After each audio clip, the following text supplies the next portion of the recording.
knowing that you were raised in the church, how did all of that happen? Because how did you go from such an extreme and then to such a bottom? Well, at first I didn't really know. I was just out there. But in traveling and being out there, I began to tell God, why?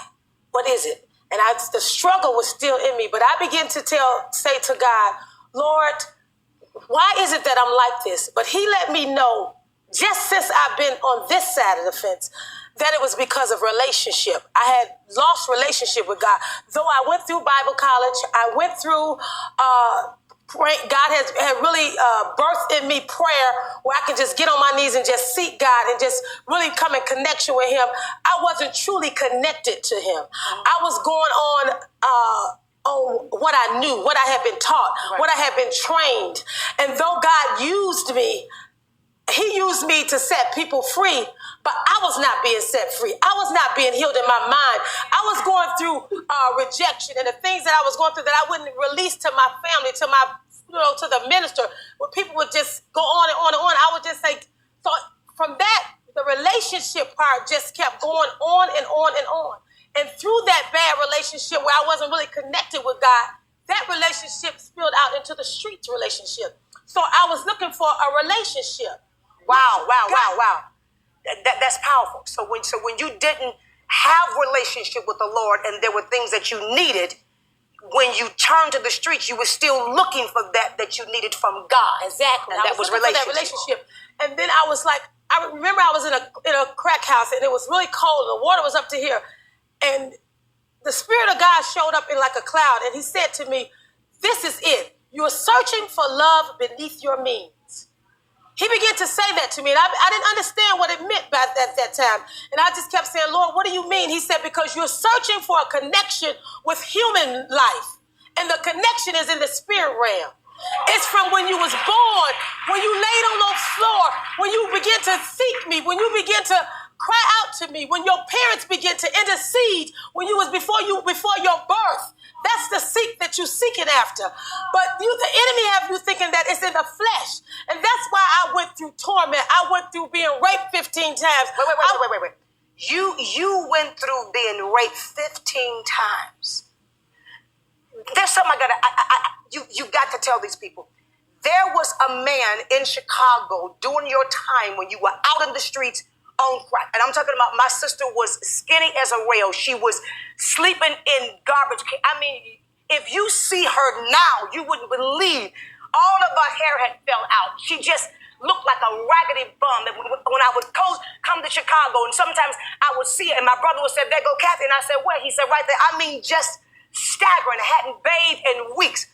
There was a man in Chicago during the time that you were on crack cocaine that had killed how many women? What, 15, 20, 23? And he was a serial killer. He was a serial killer. Tell us about the night that man grabbed you. And the man I was walking down the street and he said, you got a light. I said, yeah. And I peeled the light. And at that time, when you're addicted to something, it just draws you like a magnet. Mm-hmm. And he said, well, I just want to hit this pipe. And I said, okay. So he said, step in the alley. Because one thing about it, when you're out there, you don't have no fear.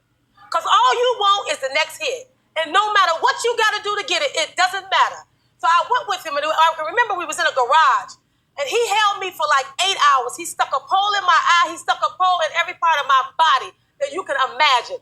And I didn't think that I was going to make it out of there. And when he popped me, it was unbelievable. It was like I really saw stars for the first time.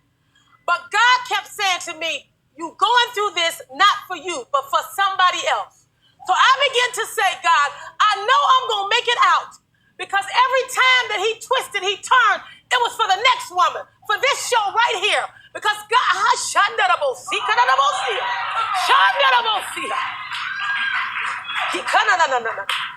and he began to say to me, I don't know why I can't kill you like I've killed the rest of them. And he put a barbed wire around my neck. And he said, if you move, it'll automatically cut your neck off. And I got a thing around my neck now. And I just began to stand there and begin to stare at him. And when he opened the door, my first reaction was to run. But God said, be still and know that I'm God. So when people tell you that God don't speak to you, he's married to the backsliders. He speaks to you when you're out there.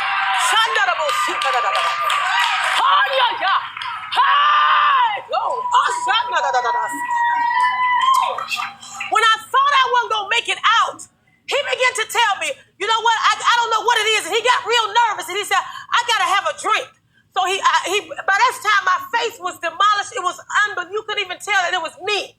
And he had took the pole, and all while he was helping me to go through the act, the pole was in my eye, and he just kept twisting it and twisting it. And I kept saying, Lord, am I going to see again? And he said, see me in the spirit. He said, see me in the spirit. And when I began to just look upon his face, and he just started telling me, you can pray all you want to, but God don't hear your prayers. And I began to tell God, Lord, if you just get me out of here, I'll live for you. I began to tell God, get me out, Jesus. Get me out, Jesus. Get me out, Jesus.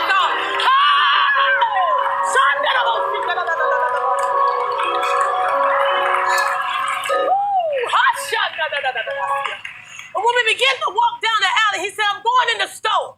And when he got in the store, I began to try to make sense to the people that, what he had done to me. And he just turned around and he looked at me and he took off running. And that just left me free. But when I went to the hospital, they said, you ain't gonna never be able to see out that eye again. We need to just take it out. My mother said, no, put it back in there. Because God said, if I abide in him, in my word,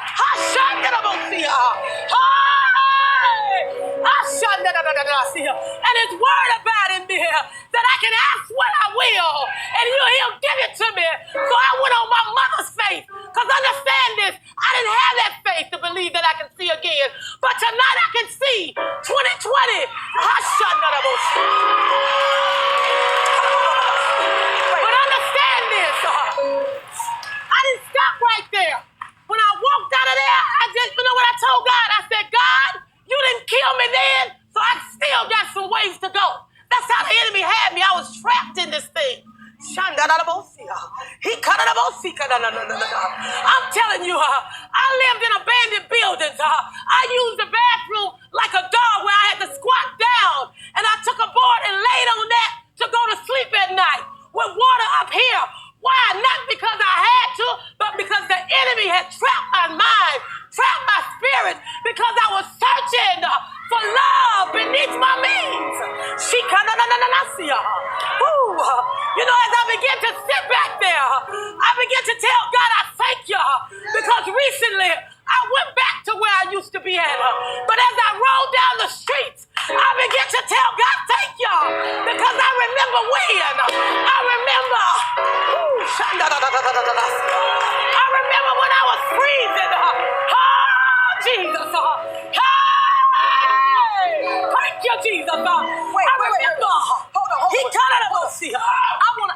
I want to bring something out. No. Some of you all are hearing my sister holler like that. But while she was out there and came out, the doctors had diagnosed her with cancer of the throat. And the doctors took her voice box out. So she's hollering on a miracle right now.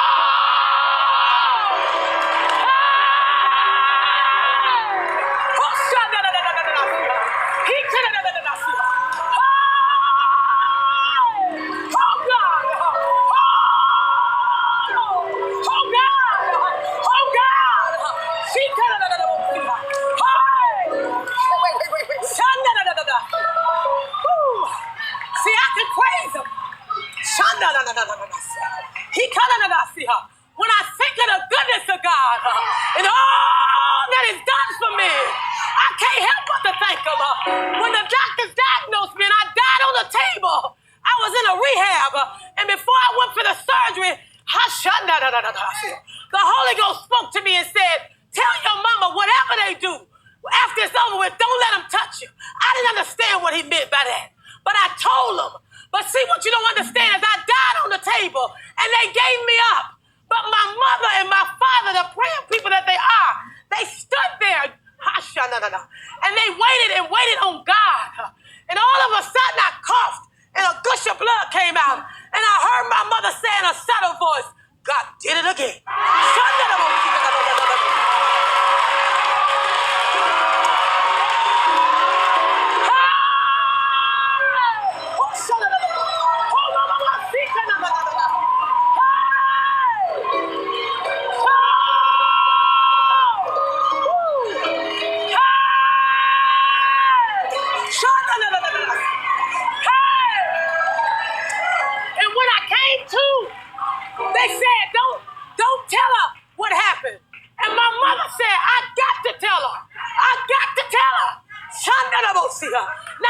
said something. I still wasn't delivered. I still wasn't saved.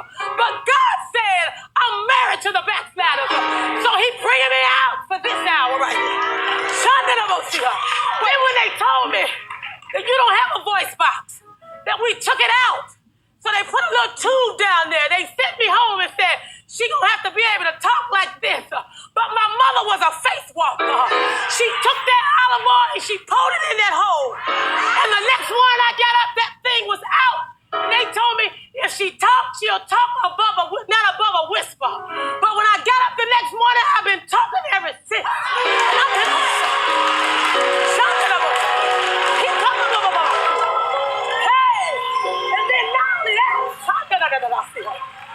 Then I went on out and I had an accident and my car fell 60 feet in the ditch.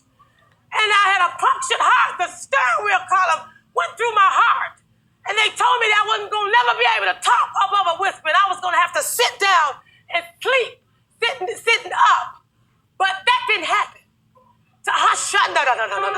Today ain't nothing wrong with my heart. And you know what I said? If you let me live through this, I still got another chance. And God kept giving me chance after chance after chance after chance. So I'm telling you mothers out here that's praying for your daughters and your sons, hold on. Because God said restoration is on the way. Restoration is on the way. Hey! Don't give up.